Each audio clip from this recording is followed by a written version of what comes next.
Bonjour, cette vidéo sera donnée en français. For English speakers, please activate the subtitle over there. Alors, qu'est-ce qu'on va faire dans cette vidéo? Dans cette vidéo, je vais détailler tous les composants nécessaires pour construire le drone DD Quad 16, ici.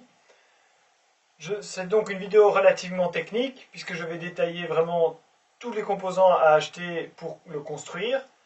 Si vous n'avez pas vu la vidéo qui précède celle-ci, la démonstration du drone DD Quad 16, je vous invite à la regarder d'abord. C'est une vidéo plus amusante à regarder. Ici, ce sera vraiment orienté technique. Je vais commencer par les différents composants du drone en lui-même. Nous avons le module principal, donc l'autopilote. Ici, c'est un ardu pilote. Je conseille de prendre un Pixhawk. Mais pour le prototype, j'ai utilisé un ardu pilote qui a des performances un peu inférieures, donc de toute façon avec le Pixhawk, ça fonctionne mieux. Ça, c'est le récepteur de la télécommande Graupner. Je vais parler des télécommandes après.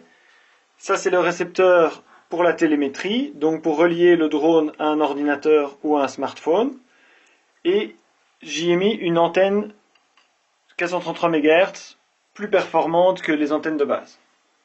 Ici, nous avons deux régulateurs de tension, un pour le 5 volts et un pour le 12 volts. Le 12 volts est utilisé pour alimenter l'émetteur vidéo, le 5 volts est utilisé pour alimenter la GoPro. Ici, nous avons un interrupteur qui est relié à un relais, qui permet d'activer quelque chose à distance. Ici, j'ai une prise qui me permet par exemple d'allumer une lampe à distance, depuis la télécommande. Il y a la puce GPS, ici, et au-dessus du mât, la boussole, qui est éloignée des différents composants pour avoir de meilleures performances. À l'arrière, on a 3 fois les connecteurs pour connecter donc 3 batteries de 4 éléments. On a sur les bras des ESC AfroSlim avec firmware Simon K, donc qui rafraîchissent la vitesse du moteur plus rapidement et donc qui rend le drone plus silencieux. Nous avons des moteurs Turnigy relativement lents, de 390 kV, mais en 6 éléments, donc ils sont sous-alimentés, comme ça ils sont encore plus lents, et des hélices de 16 pouces APC. Pour l'émetteur vidéo, j'ai mis une antenne Spironet, donc omnidirectionnelle. La GoPro ici est montée directement sur le drone, mais bien entendu, on peut utiliser une nacelle stabilisée, comme sur mon drone ici, le Y6, qui donne des résultats bien meilleurs. Sur ce drone-ci, j'ai mis une nacelle beaucoup plus grande, qui permet de mettre par exemple un appareil bridge ou un hybride. Bien entendu, ce genre de nacelle peut s'adapter sur le Quad 16. Il faut évidemment noter qu'au plus il y a du poids sur le drone, au moins on pourra mettre de batterie et au plus l'autonomie sera faible.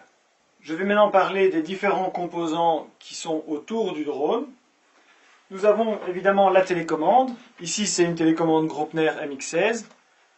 Je recommande toutefois la Taranis de FrSky qui est beaucoup moins chère et qui a des fonctionnalités en plus. En plus on peut mettre un module 433 MHz pour avoir une longue portée.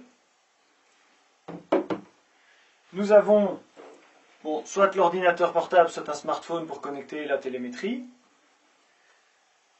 J'utilise un module EasyCap pour mettre la vidéo en temps réel reçue par le drone sur l'ordinateur. Mais je peux utiliser, bien sûr, un écran séparé que je colle derrière ma télécommande. Ou sur la Taranis, j'ai acheté une structure pour mettre l'écran au-dessus. À l'écran est relié bien entendu le récepteur vidéo, donc qui est composé ici d'un récepteur double voie, où j'ai mis une antenne Spironet sur une des voies et une antenne patch qui permet d'avoir une réception directionnelle pour les longues portées. Si vous voulez plus de mobilité, il existe des écrans où le récepteur est directement intégré. Quand vous recevez les modules de télémétrie, vous recevez des antennes 433 MHz de base, comme celle-ci. Donc, j'ai déjà changé l'antenne sur le drone, mais au sol, j'utilise soit une antenne monopôle, comme celle-ci,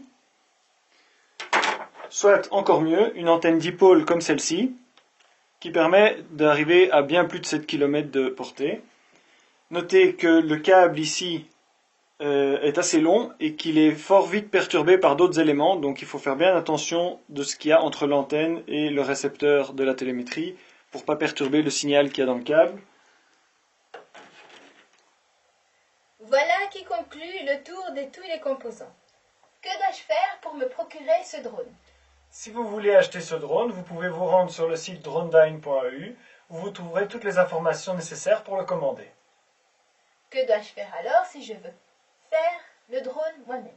Si vous voulez faire le drone vous-même, vous pourrez aussi aller sur dronedyne.eu et vous trouverez là toute la liste des composants nécessaires pour le construire. Merci pour cette vidéo et ses explications. Si vous voulez plus d'informations sur les drones, vous pouvez souscrire à ma chaîne YouTube. Merci d'avoir regardé et à bientôt.